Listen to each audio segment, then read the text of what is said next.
Hello, everyone. This is Tim. Welcome to North and South Podcasts. There's no music with this show, and you're going to find out why right now, because today we're tackling the topic of sexual abuse, which can happen to absolutely anyone. But we're going to be speaking to Claire today, who has been affected by sexual abuse in the past.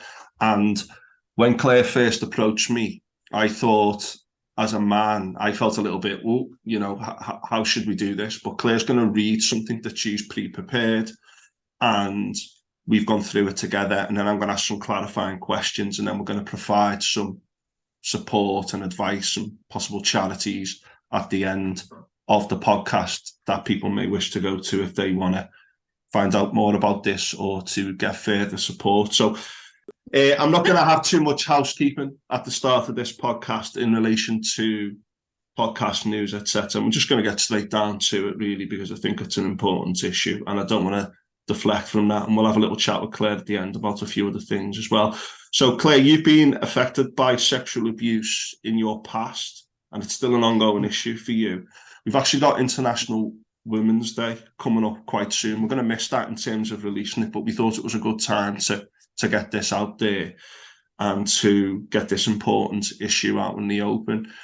I think it is far more discussed than it was when, say, I was young. And I think that systems are a lot better in many institutions than they were, but this is still a huge, huge issue. So, Claire, without any further ado, I'm going to pass over to you and you're going to do a reading. So, how are you feeling just before we start? You okay to start? Yeah, I'm good. A little bit nervous, but it feels kind of important to say some things. And it's actually today that we're recording it. There's a Million Women March in London against violence against women and girls. So it feels quite appropriate that There's been a lot of it in the news recently as well, in terms of, Metropolitan Police in London.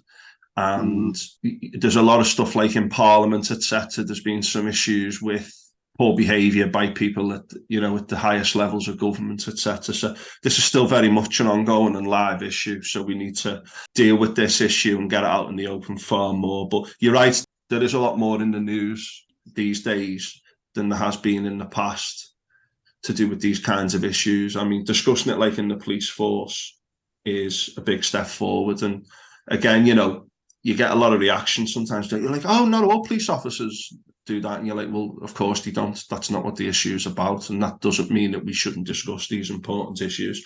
So, Claire, when you're ready, you can start. Okay, great. Okay, so this is a piece I wrote a couple of months ago. Enough is enough. A few weeks ago, a dramatic and emotionally charged film, The Luckiest Girl Alive, arrived on Netflix, a film based on the fictional novel of the same name. At its core, it explores the story of a young girl haunted by a gang rape she experienced in high school. It's a harrowing and painful watch as we witness her struggle to make sense of her humiliation and distress in the midst of the victim-blaming responses of her abusers, her peers, and her family, alongside the cruel insensitivity of the school. For one reason or another, she is silenced and forced to carry the shame and pain alone into her adulthood. Jessica Knoll, the author, launched her book a few years ago, and soon after she wrote a public essay in which she described how she herself was gang raped in high school. She could no longer hide from the journalists questioning her about how realistically she portrayed the rape. When the essay was published, she was inundated with responses from women who had been silenced after rape, who had also lived knee-deep in shame for many, many years, and were expressing their gratitude for the author's brutal honesty. I am one of those grateful women. I was raped and sexually assaulted numerous times in my teens, the first of which was by a group of my peers from my school when I was 13 and they were 14. When I read Jessica Knoll's essay, I was left reeling. I'd never come across something that had so acutely mirrored my experience, not just the details of the abuse, but the responses she experienced around that sealed the trauma deep inside in a compartmentalized box in her psyche. After reading it, my reality landed inside me with a deafening thud. I really was not alone, and at least temporarily it quietened the toxic self-doubt. The doubt that it really could have happened, the doubt that it was my fault, the doubt that it wasn't really real rape, the doubt that maybe I had made it up in my imaginings, the doubt that it was my fault because I was drunk. When you experience something like that in a vacuum, you have no voice, where it's never acknowledged, where it's hidden, where there is no support and no opportunity to make sense of it. It becomes distorted and corrosive. The silence around it gives space for the mind and body to attack itself over and over again until life is barely worth living. It took till I was 30 to tell someone what had happened to me. To see my story outside of myself on paper in public was more powerful than I have the words to describe. It created a crack in my self-loathing, a chink of self-compassion, and the flush of anger at the injustice. It pushed me to take action, an action that I'd considered in the past, but that I had always talked myself out of. I decided to report it to the police. The decision came from the place inside me that was rooted in self-empowerment, a sense that I had suffered enough and it was time to give some of that all-consuming shame that ate me away back to the people it belonged to. The process was long and grueling. I was interviewed for 3 hours describing the minutiae of what had happened to me in a sterile room with a detached and emotionless male police officer. My friends were interviewed, as were family members who had conveniently denied, blamed me, or minimised my experience. After nearly a year of investigations, the CPS did not take it to court. In England and Wales, almost 99% of reported rapes do not end in conviction. If just for a moment we imagine this was burglary, what sort of society would we live in? It's not rocket science to consider that in regards to this particular crime, it would be bordering on lawless. Most women don't report it because of how broken the system is. If your house is robbed, you wouldn't think twice about calling the police. But if a woman finds that her body has been robbed, she knows only too well how futile and painful it would be to report it. 1 in 4 women have been raped and sexually assaulted as an adult. 1 in 6 children are sexually abused. I have found that sometimes people balk at these statistics. They don't believe they could possibly be real. Otherwise, there would be protests every day. Whereas others recognise those statistics instantly but appear to be resigned to them because somehow we've normalised it. This is rape culture. It's a culture that props up the mechanisms that allow rape and sexual assault to happen in the first place. It's a culture that blames the women and girls for the crime. It's a culture that allows perpetrators to be free of consequence. It's a culture that encourages victims to carry the can and the damage. It's a culture that silences these stories. My experience happened in the early 80s, Jessica Knowles in 1999, and nearly 2 decades on, the victim receives almost exactly the same response from her community. Over the years, I've met and spoke with a lot of women in all sorts of different situations, and I would say that more than 3/4 of these women have been raped or sexually assaulted, either as a child or an adult. I have heard the phrase "Me Too" repeatedly for over 35 years, and amongst those, I have heard twice that their abuser was convicted. As women who are victims of these crimes, we share our outrage in huddled conversations. We have almost become desensitized to it too. As we have heard it over and over again, society is complacent, complicit, apathetic, and devoid of the appropriate response. The message is clear: society doesn't really care about what happens to women and girls. The Jimmy Savile case did open the floodgates, and rightly so. The Me Too movement shone a light on the culture of misogyny and entitlement, but sadly, none of these movements have shifted the statistics, which, let's face it, are at epidemic proportions. So what will turn the tide? What will cultivate the outrage necessary to dig out this cultural cancer? Women have said it over and over again for decades, and we feel like we are shouting into the echo chamber. I believe that part of what we need to do, what we need to see, is men's outrage, men shouting in the street that no means no, that women deserve better, men storming parliament and demanding change. We need a powerful collective that will subvert patriarchy. Men need to set off the sirens and call it out for the emergency that it is. Yes, that means buying into the reality that it's men's voices that are heard the loudest. But this is the sad truth of where we are, and men can use their voices to enable a platform for women's voices. We need to use the status quo to our advantage. Men need to use their privilege for our advantage. We need your help. We need men to stand by us in solidarity on a very public level. We need the outrage of our male allies, the voices of the men who have seen firsthand the damage and destruction that sexual violence has done to their partners, their sisters, their mothers, their daughters, and their friends. We need them to educate their sons about respect, consent, and entitlement. We need them to call out the perpetrators.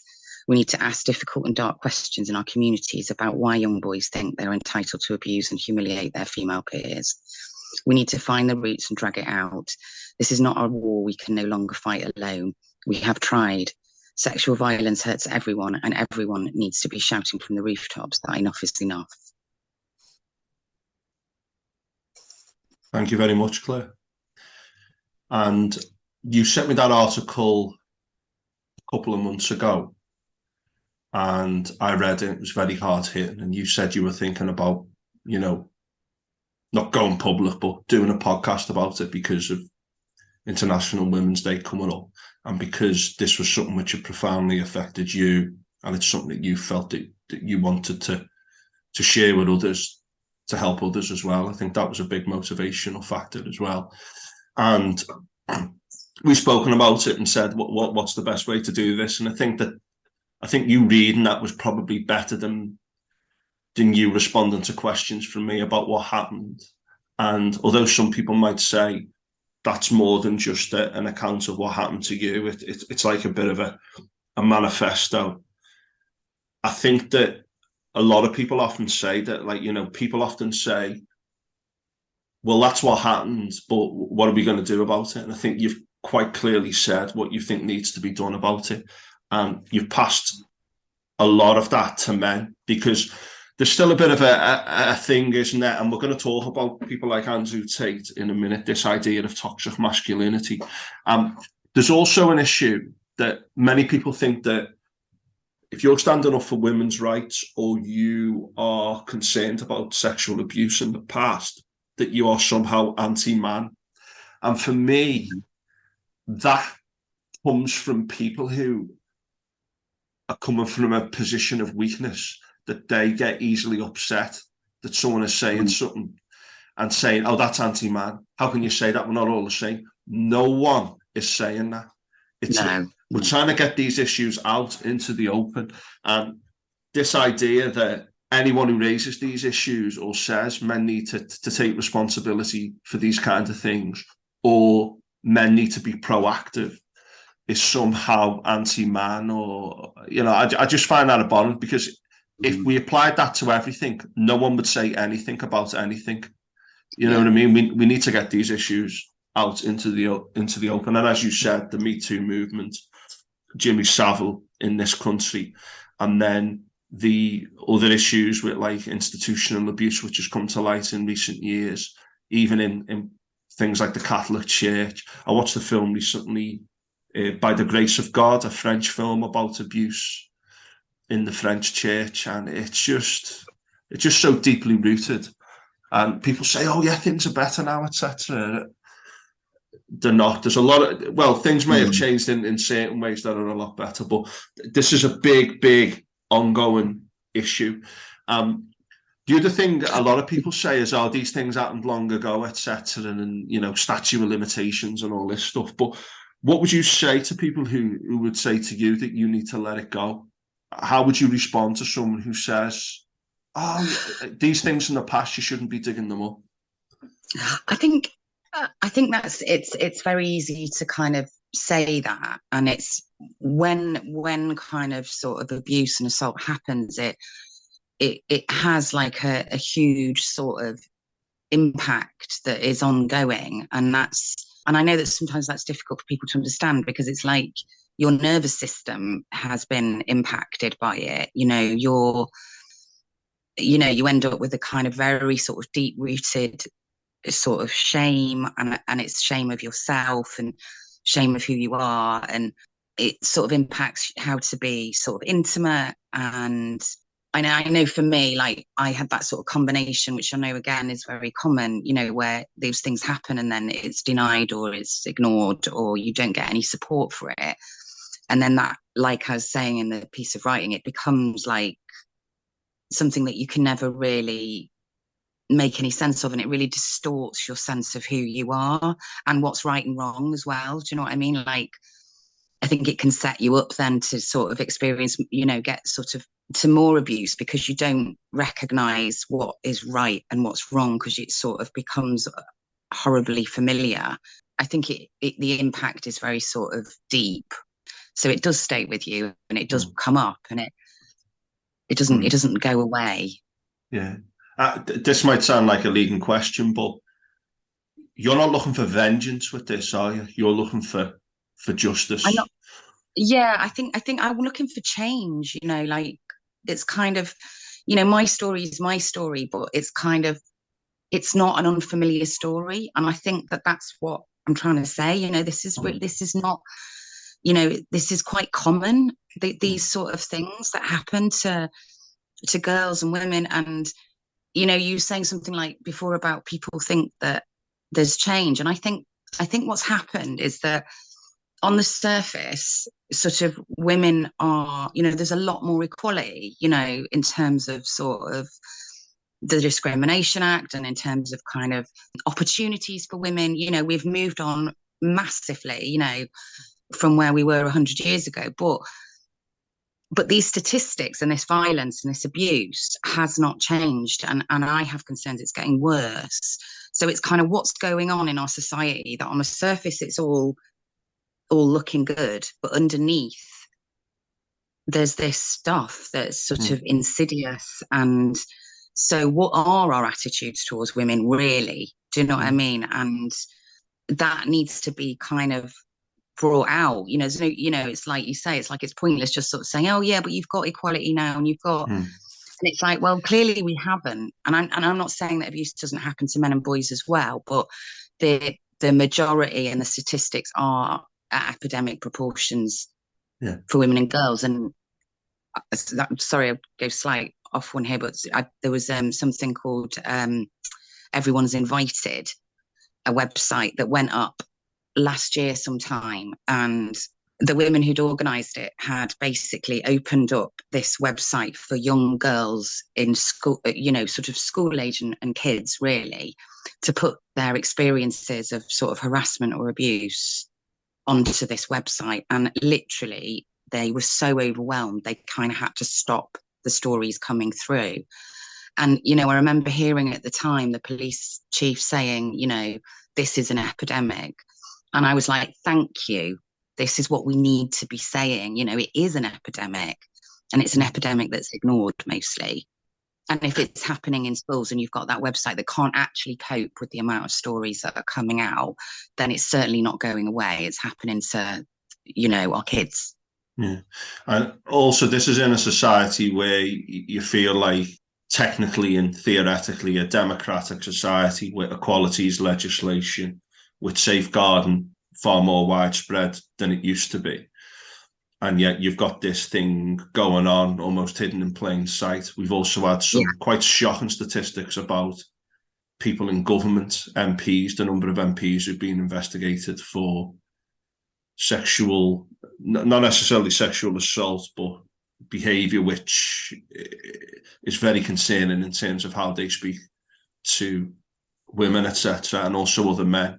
There was quite an interesting case which ultimately led to the downfall of Boris Johnson. We've also had the Metropolitan Police. There's been a lot there about the number of police who are being investigated for these things. And again, this isn't saying that all politicians and all police and all men are responsible for these things, and you have sexual abuse and violence towards men and from men towards other men, and child abuse can affecting young boys as well. But this issue needs to be brought out into the open. One of the big pushbacks, you're almost getting like a pushback on the right that, oh, it's not all the same, because you have these people who are coming out against the feminist movement as if, and what they're trying to do is they're trying to say, oh, all feminists are, extreme left, and we need to counter them. And you think, well, actually, there's a lot of feminists who might not describe themselves as being on the left. It's far more complicated than that. Now, one of the big examples at the minute is the kind of Andrew Tate kind of toxic masculinity. Now, a lot of people push back against toxic masculinity as a definition, saying, oh, that's an inaccurate definition because not all men are like that. The term isn't meant to say that all men are like that, but they are saying there is a toxic masculinity you get from some men, and particularly groups of men together, that can cause big problems in terms of sexual abuse. And what's your kind of impression of this whole Andrew Tate toxic masculinity discussion, which we're getting in the media at the minute? I think it's really unnerving. And I think, clearly the term toxic masculinity is not saying that masculinity is toxic, because it's not. But toxic masculinity is this, like you say, like there is a pushback, and the amount, I find it really disturbing how many young boys were sort of following Andrew Tate, and it is this message that they're getting that, women are getting a bit ahead of themselves, or, and we need to kind of keep them in their place. And it's like incels. I don't know. I mean, should I just briefly say incels just in case people don't know? So it's I think it stands for involuntary celibate something. And basically they're on the rise. And this concerns me as well, because I just think misogyny is actually on the rise right now. So the incels they say are saying that they're voluntary, don't want to be with a woman, but it's all about very kind of vicious sort of hatred, to not because they've not had dates, or they've not, and actually they are classed as a terrorist group because they have actually put bombs.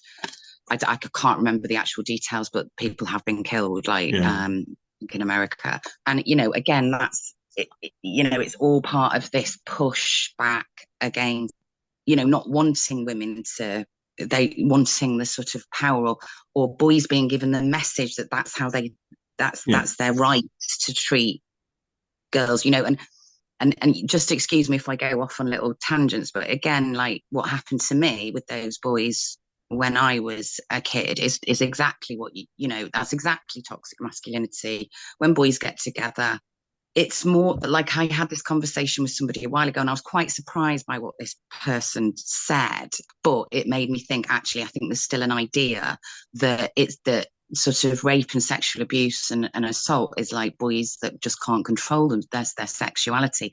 And it's nothing to do with controlling their sexuality. If you said that about physical violence, they'd just be punching people all the time, wouldn't they? Because they can't control themselves. You have to have created an idea about a person to abuse or assault, or you feel entitled to do what you want. You have to see that person as lesser or degraded, or because it's the only way that you can do that. So it's about power, it's about control, it's about entitlement. All I'm entitled to because you're lesser, you're less human. And those are the attitudes that need to be challenged, you know what I mean? And sadly, you've got people like Andrew Tate touting that in a new generation, and you've had the impact of teachers experiencing, being dehumanized, basically. So yeah, why are we dehumanizing women and girls? Yeah, I think that's one of the disturbing things I've seen. I'm a teacher, and I've heard quite a few lads referring to Andrew Tate in particular terms.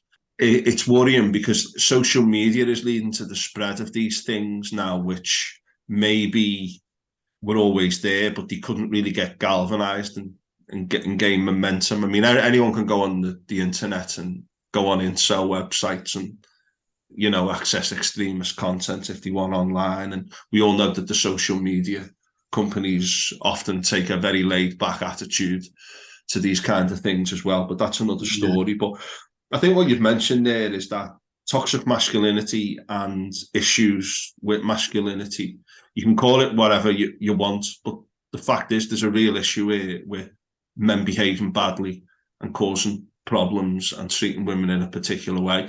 And one of the things which I think is interesting is if you look at like people sub-personalities, people have got sub-personalities within them. So you'll have men at war who'll go around raping because there's no consequences and because they're living on the edge, and that's what people do. And you'll get men together behaving in a particular way, which they wouldn't behave like if they were in other company. And then you get men who may be under the influence or may have come from a home where it was considered acceptable. Whatever the reasons are, these things go on and we need to discuss them and we need to change. And I think what you said as well about the long-term impact on you, the way you approach relationships today, intimacy today, the way you view yourself today, those things are all compromised by those experiences that you went through, and that so many other people and so many other women will go through as well. And the damage that does to people in the long run. I think that is often the big thing that people don't always think about, the long-term capital T trauma that is a part of these experiences.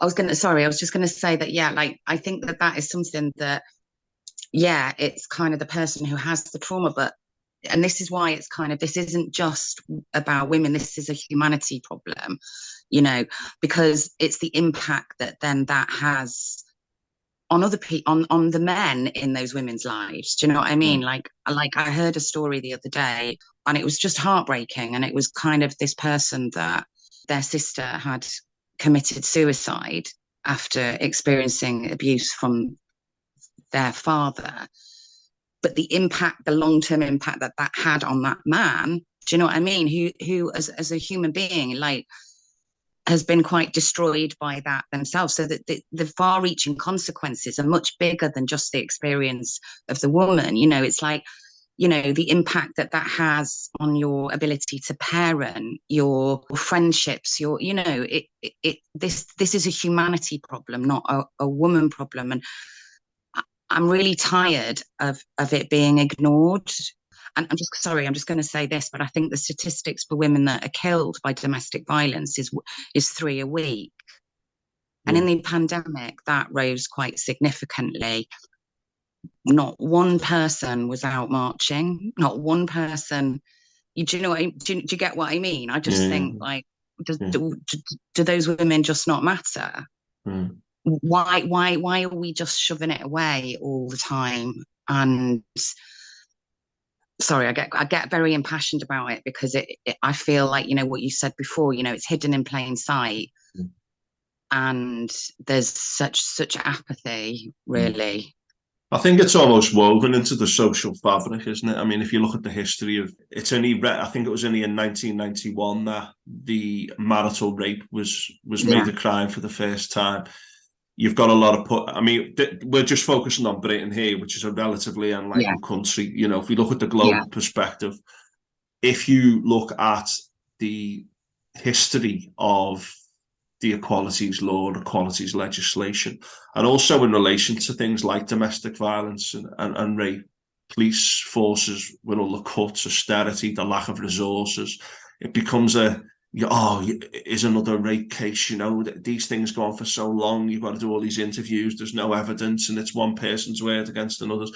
Then we had all the issues with, you know, domestic violence charities and all the cuts they've had under austerity, you know, yeah, and people suffering from all that. And this isn't simply an issue of violence from men against women. It's a humanitarian issue where we need to mm, get these issues out in the open and examine what the causes are and stop these things happening. And I was out a few years ago, and I was speaking to someone outside the bar, a girl, and I heard two men referring to her like so she could hear them. And I was absolutely disgusted with what they were saying. And I remember thinking, like, I wouldn't hang around with people who behave like that. And yeah, maybe that's me and, you know, my background and all that. And they say that, like, you're attracted to people who are of a similar kind of, who think similarly to you and act in a particular way, you know. And sometimes my granddad always used to say, judge people by the friends they keep. But the things that these fellas were saying, knowing this woman could hear it, not that she felt particularly intimidated overtly. She was like sitting there smiling. Again, that could be a coping mechanism or whatever. And I just thought, why would someone even speak like that in front of someone else, whether they'd been drinking or not? It was despicable. And that was my next question, really. Like, what would you say to men? I mean, you can talk about taking responsibility for yourself, but mm. what about men in groups and men out in society? What kind of things or what advice would you have for them? I suppose I feel like it's about men sort of not in on a very, on a personal level, kind of going, oh God, yeah, like, what is, you know, to be open to discuss like what's happening or why it's happening. You know, again, that's not saying, like, you know, because obviously this, you know, there's some lovely men out there, do you know what I mean, who are very respectful, but I think there's an element of sort of having to sort of take a look what's going on, and take a look at and clocking and noticing, like what you were saying, like how women are being spoken to. I think men as parents have a very big role in really sort of teaching respect at a very deep level, and that we are in a patriarchal system, so therefore it is the idea of that I'm going to be very careful talking about this, but about privilege. So, because it can really, and I completely understand why it pisses people off as well, that language, because you're going to have a woman that has, I don't know, quite a middle class, safe, well, very successful, and you're going to have a man that is homeless and got addiction problems, and clearly that woman is privileged in regards to that man. But what privilege is not about personal privilege, it's about systematic privilege, that society leans towards sort of not acknowledging the needs of women, or not. And we've got this ridiculous situation where less than 1% of rapes actually go to conviction. And really, that's like a free for all, isn't it? There's no consequences. There isn't consequences for rape. And yet we often, as a society, put like rape and murder in the same thing, the most horrific crimes, and yet it's just going unpunished. If people don't get consequences, do you know what I mean? Then people don't understand what's right and wrong. And I think, again, there needs to be consequences. Like, so for example, if a teacher, this is just something that, like if a teacher hears a young boy threatening to rape a girl at school, or putting their hands up her skirt, there needs to be a consequence. A very clear, sharp consequence. Do you know what I mean? There needs to be a very clear message that that behaviour is completely unacceptable. I think probably a role of men is in their parenting. If they're in sort of roles of authority, we need to be teaching young boys that these things are not acceptable, and there will be consequences. I think it's very difficult as a sort of, an adult to call out a man in a street, or do you know what I mean? There's complications with that. It's difficult, but it's also not ignoring it. Like, if you're seeing an assault happen or something is happening, phone the police. Like, we've all got a responsibility in that, and we can all be quite afraid of getting involved with something that we might see. But I think with any kind of crime, that's really important. So, and I think I'd like to see, men actually taking action. There was this guy, and I can't remember his name, but he's a very sort of prominent barrister in London, and he's very passionate about this stuff, and he's really speaking out for women, and he's often kind of trying to highlight it. And he tried to set up a million march for men. And he's a very prominent, big person, and 52 men signed up. And that just says it all. Yeah. I think it's interesting as well. I mean, what you're saying is take responsibility for yourself. People do make mistakes, and people can sometimes lose the temper, and people can have a history of trauma in their own lives, etc. And coming to terms with that, taking responsibility for your own actions, making sure other people who you mix with don't behave in a particular way, making sure that you're raising children who are aware of this.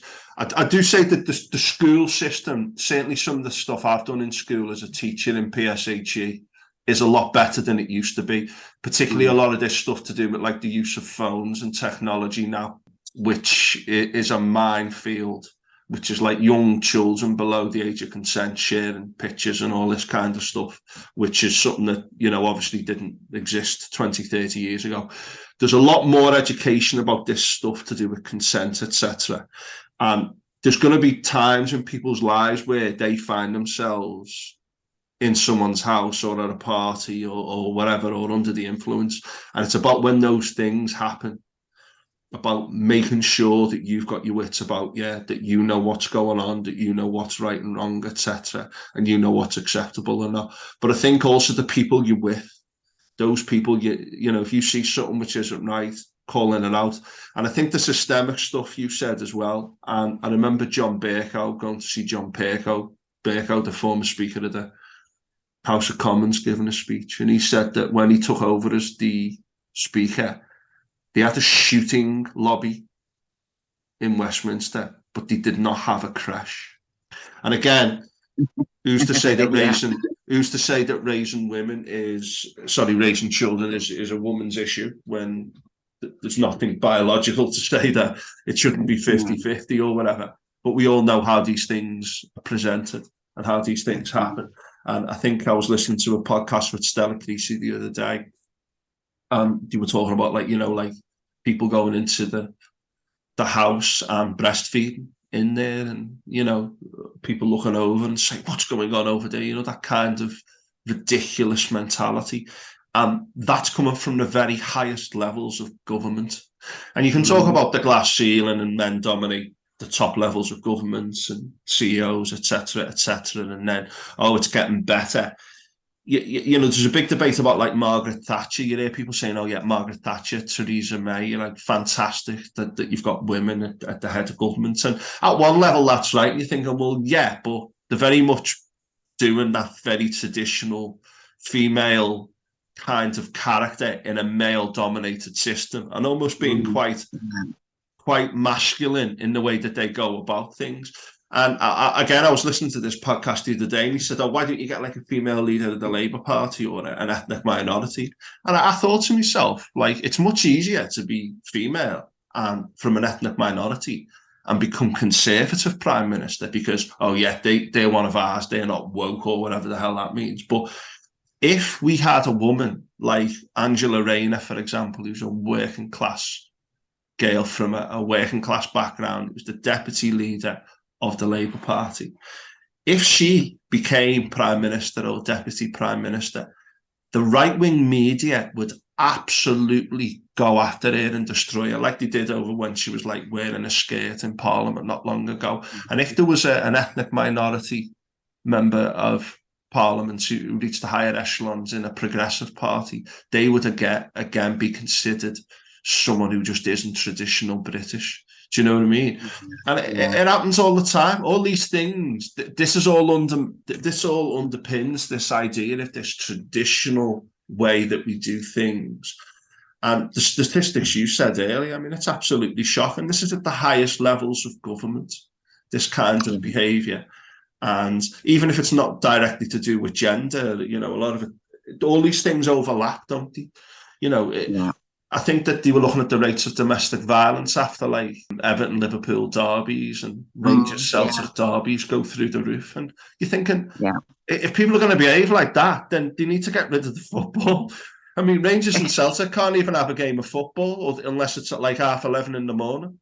Well, as far as I'm concerned, it shouldn't be happening. If they're going to be behaving like that, even minorities of people, like, what are we doing? But the nature of society is right from the very top. You've got issues of equality right at the very top levels of society and at governments, and that just then filters through the whole system, doesn't it? I mean, yeah, like that's a really known thing about football matches, that domestic violence goes up, and it can be very frightening for women in those relationships when it's like either way, whether they lose or win. Do you know what I mean? And it's like, it's lovely hearing your sort of passion about it. Like, again, it comes back to consequences. So we continually just don't really, domestic violence. I mean, how few men are ever convicted for domestic violence, how it can be again propped up by sort of attitudes or ignoring it. Do you know what I mean? Or it's just like, oh well, ha ha, Stella wife. Do you know what I mean? Like, because because that behavior isn't sort of shamed, and it isn't, society isn't shunning people like that. In fact, there's lots of classic sort of stories with sort of abusers that just get away with it and become really successful, or like Donald Trump. I mean, that was all just like mad, wasn't it? It's kind of like absolutely disgusting attitude towards women, and he was given the biggest job in the world. So rather than actually giving that behavior or those attitude consequences, they're actually approved of and given more space in the world. Again, no, men get away with a lot of stuff that, say, a woman wouldn't do. One example is Boris Johnson. We don't even know how many children he's got. Could you imagine if he came from a working class background and was a woman? and people were saying how many doesn't even know how many children. Absolutely disgusting. And that again, that's it right at the top of government, right there out in the open. Those kind of facts are there, and we don't even talk about them. But this is something I'm quite passionate about, because I taught feminism for A level, different types of feminism. And recently, there's kind of been a bit more of an alt-right backlash, which is, I think, filtered through everything. You know what I mean? And when people say to me, like, oh, about domestic violence, say, oh, you know, would you say you're a femme? So yeah. Go, what about the quarter of men? Like domestic violence, like 1/4 of the time it's by women towards men. I said, yeah. Said, well, what about that? I said, sorry, because I raise issues about domestic violence, so you automatically assuming that I'm saying, oh, it's okay when it's towards men. Domestic violence needs to stop, whether it's towards women or men, but more women are affected. Let's be aware of that, but let's stop it against men as well. Sexual abuse, you know, one of the biggest taboos or difficulties is, I remember reading about this, like men who've been abused by other men going to the police and talking about it is extremely difficult, because you've got this whole thing, you couldn't protect yourself against another man, all that nonsense. These issues filter through everything, you know, and this idea that when you talk about them, like, oh, you're anti-man or whatever, it's absolutely ridiculous that you can't have discussion and go, yeah, there are caveats, and men are more likely to commit suicide. That doesn't change it. Let's have a discussion. Let's talk about all that as part of a discussion to make things better, rather than this ridiculous thing. Don't talk about any of that, or you're anti-man or whatever. It's absolutely ridiculous. And a lot of kind of women are trying to say this, and feminists say it, is like, you know, patriarchy is bad for everybody. It's bad for men. It's not you know, it's not helping their mental health. You know, it's not helping them come forward to speak, because you've got to be this man that you can't be vulnerable. You know, you've got this kind of like, you know, horrendous amount of young men committing suicide because, you know, possibly because they don't feel like, you know, because this system says they've got to behave in a certain way. And again, almost like toxic masculinity being, oh, what's the word, you know, like that the being looked up to. Do you know what I mean? And then if you're not being that, then you don't know where you are, and you don't know how to sort of be or behave, or, you know, and it's not good for anybody. Do you know what I mean? Like, women's issues are humanities issues, and they're much bigger than just women. I've spoken to like people like Paul Cope in the past on the podcast about the importance of men feeling free to cry, processing emotions and stuff like that, and getting it all out. I've done a few podcasts on men's health. I spoke to a guy called Ian about men's health, and I spoke to another lad called Ewan, who works with men in particular, because of all this idea of repressed emotion and getting it out there, you know, talking about these things. And that's part of it. This idea that men do this and women do that. We need to challenge that as well. You know, we're not saying like everyone's completely equal, but we're just saying there are issues that affect men, there are issues that affect women. Let's get all of these issues out in the open, discuss them. Anyone who feels that by discussing these kinds of issues, like, oh, you're opening up a can of worms and none of that stuff's true, and oh, you'll have people complaining about everything. You know, let's talk about these things. Let's get it out there, because some of these historic injustices and these ongoing structural injustices, it really does beg a belief how these things are able to be just to be allowed to slide, and to not even be discussed properly. I think it's shocking. I think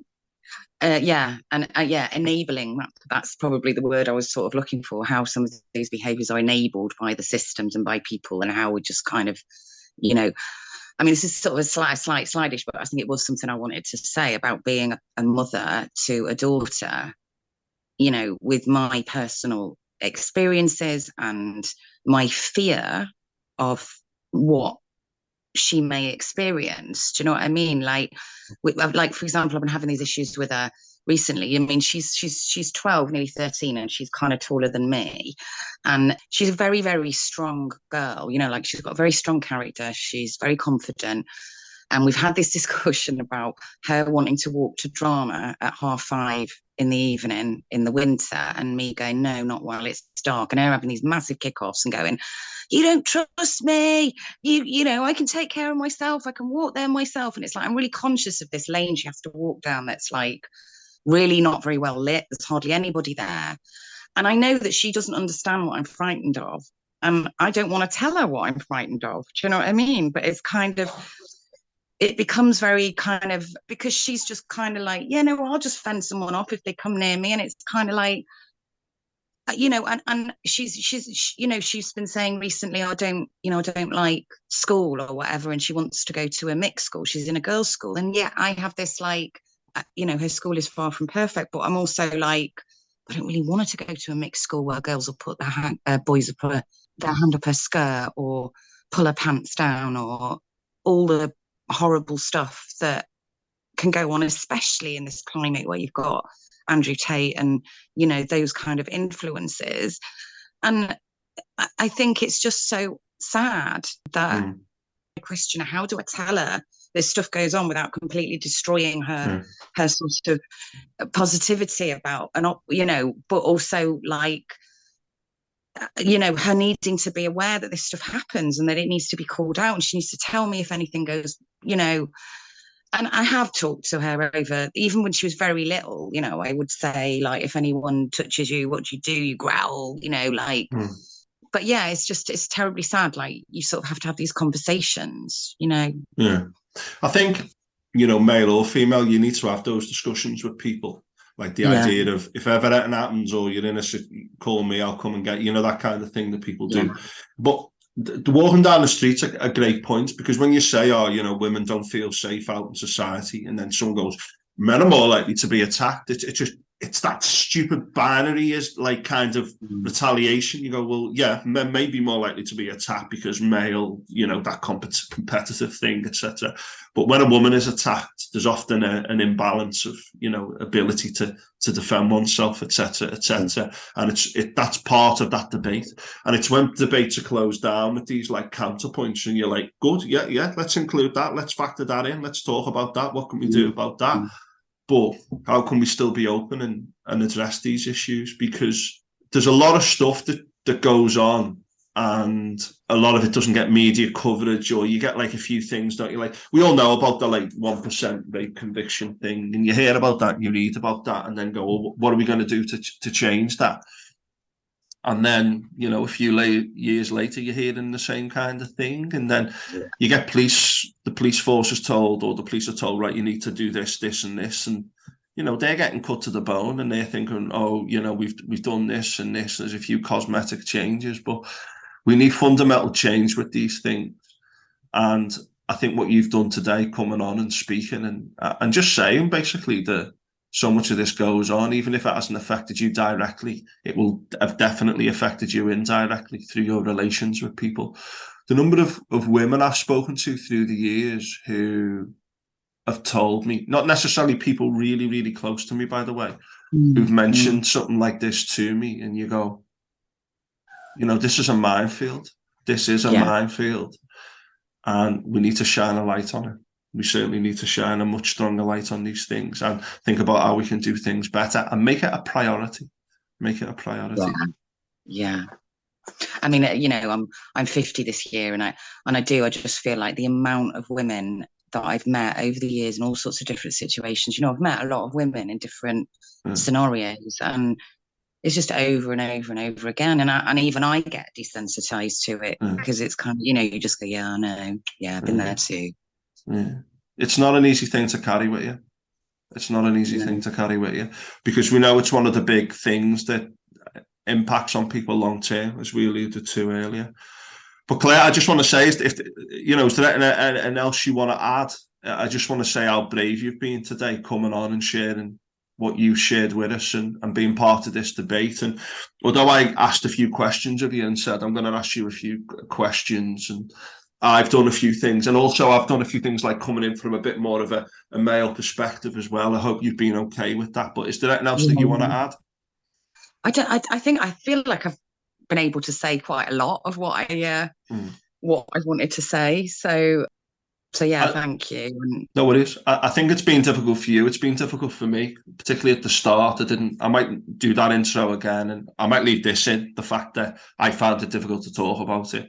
People say like I can't shut up, and I like the sound of my own voice, which I do. But it's hard sometimes to discuss the deeper issues, and I know that this is something which is still part of your day-to-day experiences. But thank you so much for sharing and being part of. I don't want to say the good fight, but be part of something positive about moving forward and making sure that Yeah, these things don't happen like they've happened in the past. And let's work towards a society where these things are far, far less likely to happen. But yeah, Claire, thank you so much for coming on. yeah. Now, we haven't mentioned your full name, but some people might have worked out that you have been on before. How is Femme de la Femme going, and how are you?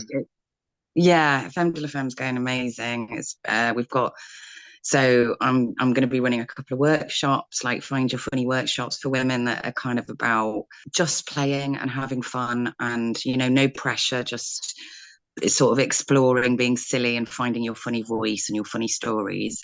And then we're actually having like we've it's going to be kind of the tickets are going on sale, and there'll be a proper announcement later this week. But we're doing a festival at the end of June, so we're going to have 3 nights of comedy again as like a sort of celebration, like a little mini Edinburgh festival. So there's loads of really exciting stuff happening. Is that going to be in Liverpool? Sorry, that Femme Yeah, de it's la going to be in Femme the big festival. space. Yeah, That's brilliant. But Femme de la Festival, it's called. So yeah, good. But I know um, you've mentioned before, I've seen you on another podcast talking about sometimes how tricky it can be being a woman in a pub, being a comedian, etc. And you've yeah, spoken about that before. And Femme de la Femme's a great idea because it's saying like, is women doing comedy and men, you can come along too and laugh. It's exactly. all inclusive. But well done on those workshops. You did one at Hope Street recently as well, Yeah. which is where we met originally when I saw you do a stand-up routine, and it was brilliant.